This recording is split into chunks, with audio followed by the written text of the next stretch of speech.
Support for this podcast comes from the Central Valley Journalism Collaborative, connecting communities with the resources, infrastructure, and networks to ensure a vibrant local free press.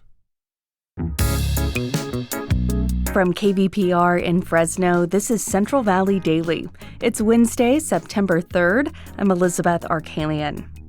The coffee industry may be taking some hits from tariffs and climate change. Still, interest in specialty coffee is growing, and an internship at an independent coffee shop in Merced is catering to it.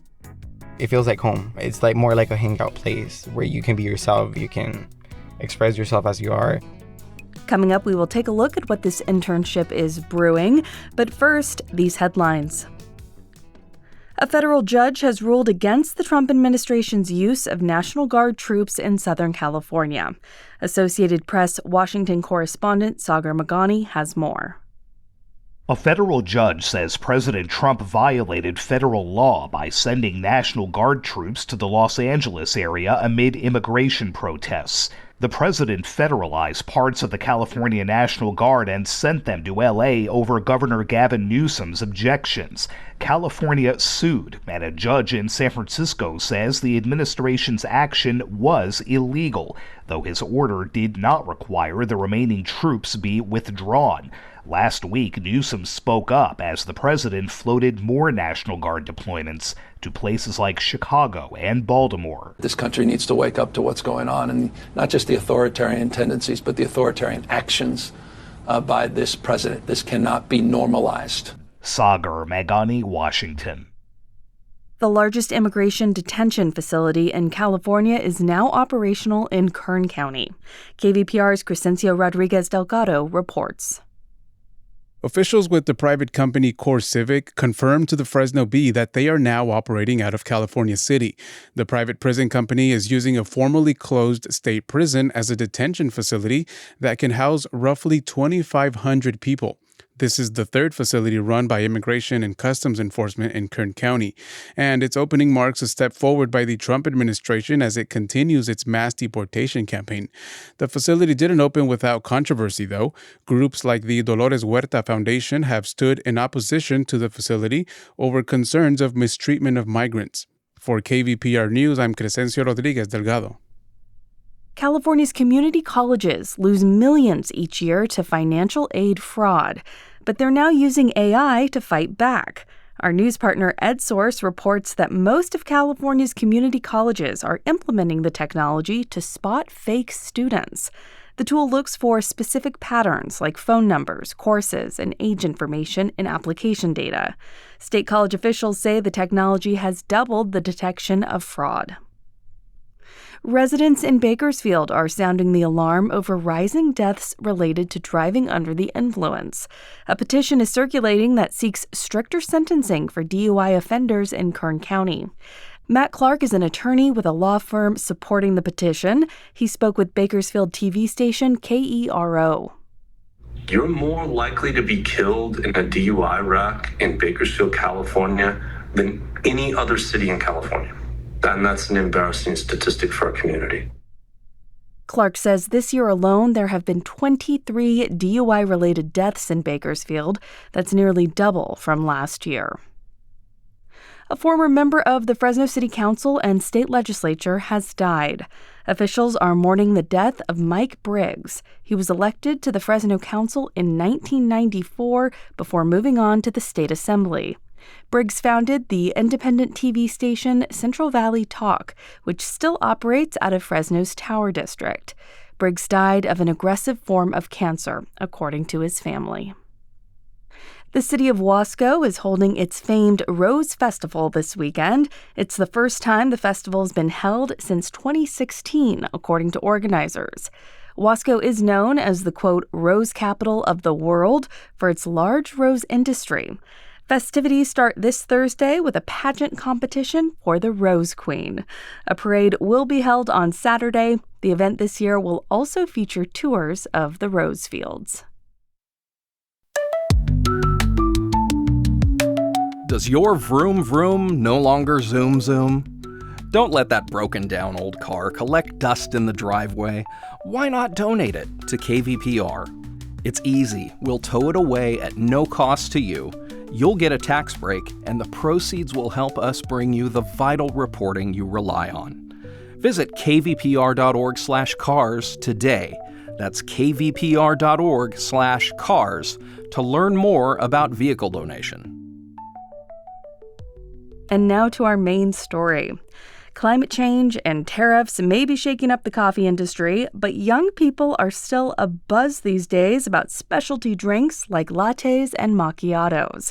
And a Merced coffee shop is even giving this industry a boost by training more people to serve up the delicious drinks. As KVPR's Rachel Livinal reports, the popularity of a barista internship here in the Valley reflects nationwide trends. It's 6 a.m. As the rest of the world sleeps, 18-year-old Alex Alba is brewing what many will soon be drinking, a special blend of coffee beans. It's like a blend that is very from summer, beachy, because you have floral, passion fruit, and guava. He's working at the Sensory Lab, an independent coffee shop in the heart of Merced, where he crafts lots of fun flavors. 1 Morocco mint, 2 Ichigo matchas with whole milk, Coco Loco matcha, and Mexican mocha decaf. Alba started as a barista in July, but before that, he was getting paid to learn the job as an intern. The Sensory Lab offers internships through an employment program with the city of Merced. They last for a few months and work like a crash course in skills many typical barista jobs don't offer. For instance, there's a class on latte art, the shapes you can pour from steamed milk. Oh my God, pray for me. Alba's been trying all morning to pour a blooming heart-shaped tulip. Oh my God, but I did it. Interns also learn coffee history and how to roast coffee beans. Alba says the experience widened his perspective. Understanding the true meaning behind it and the work that it's behind every single cup. Justin Shen owns the Sensory Lab. He says he's trying to build the specialty coffee workforce in Merced. Basically, we want to have a space that let our barista shine and also let our coffee bean shine.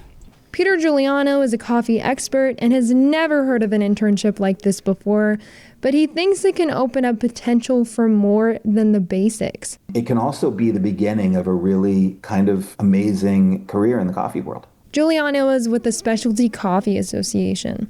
Their data shows consumption of specialty coffee is growing in popularity, especially among people under 40. Young people are starting to experiment with their own taste. They are much, much more highly motivated by customization. Plus, young people are drawn to a safe, welcoming, and Instagrammable shop.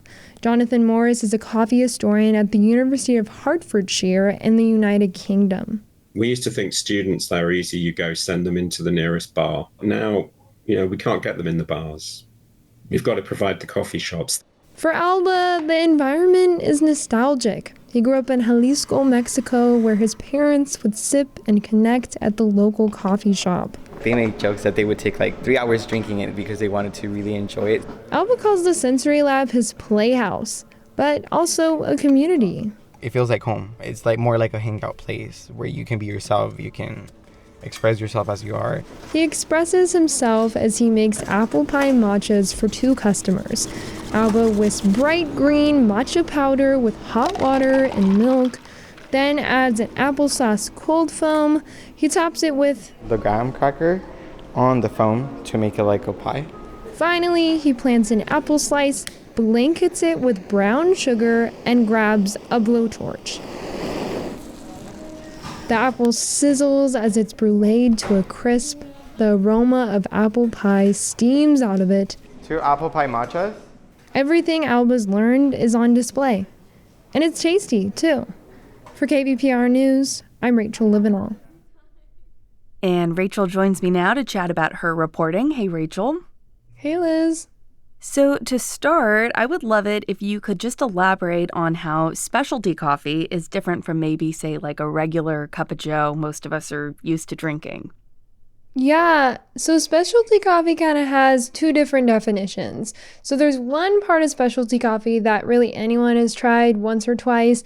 It's any sort of drink that has something added to it to make it unique. So think like a pumpkin spice latte at Starbucks, or at the Sensory Lab, they have things like the apple pie matcha. Another part of specialty coffee, though, is using specific coffee beans to bring out different flavors in the coffee itself, like the black coffee itself. This usually involves coffee beans from countries with different flavor profiles, and it's usually sustainably sourced. So this has become more popular recently, and it's only really used at independent specialty coffee shops like the Sensory Lab. Unless you buy your beans from somewhere other than the grocery store, some people do that. Typically, we see internships as ways sort of into a particular job industry or a certain type of career. I'm wondering if the barista internship is the same thing and what the coffee experts you interviewed sort of thought of the internship. Yeah, so I interviewed Peter Giuliano from the Specialty Coffee Association, and I also interviewed Jonathan Morris. He's a coffee historian. Both of them thought the internship was a great way to learn about the coffee world for those who are new to it. Giuliano was also impressed with the different things they learn, like they learn how to roast their own coffee beans and package them. He said it really sets you up for a way into the coffee world if you wanted it. Okay, so more than just making drinks. Exactly. Is this an industry where you can have a career? Like we said, other than making drinks, I'm just curious if the internship sort of prepares folks for other positions where interns could grow maybe into management or other facets of the industry. Yeah, both Giuliano and Morris also thought this could certainly be a place to start out if they wanted to eventually own a coffee shop, work at a coffee roasting company, or do something similar to what they were doing, because internship gives them a hand in all of those things. So like Giuliano used himself as an example. He is a chief research officer at the association now, but he was once a barista. He said being a barista is a common start in the coffee world, and this internship teaches them more than what most learn.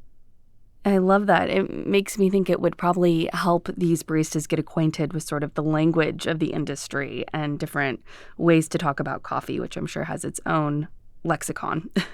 You spoke with Alex Alba. He's an intern, and he said that he learned a lot about the specialty coffee world and that he sees all those benefits of a coffee shop like the Sensory Lab. But I'm wondering if he's interested in pursuing it as a career. Did he sort of express what he hopes to do with these skills? Yeah, Alba is going to Merced College right now. He just started to become a nurse. But he did say that he's interested in having a coffee business on the side if it works out that way. He also says the customer service skills he's learned on the job will help him tend to future patients. I also talked to another barista at the shop who'd been a barista for about 5 years.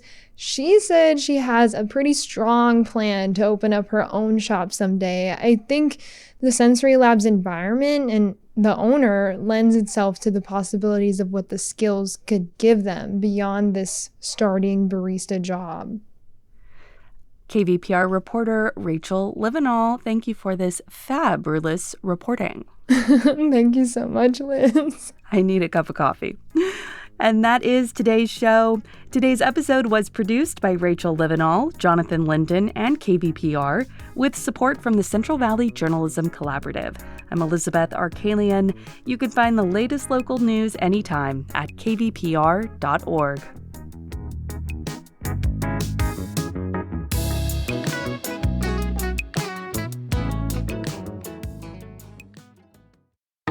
It's rare to find a podcast that can actually change your life.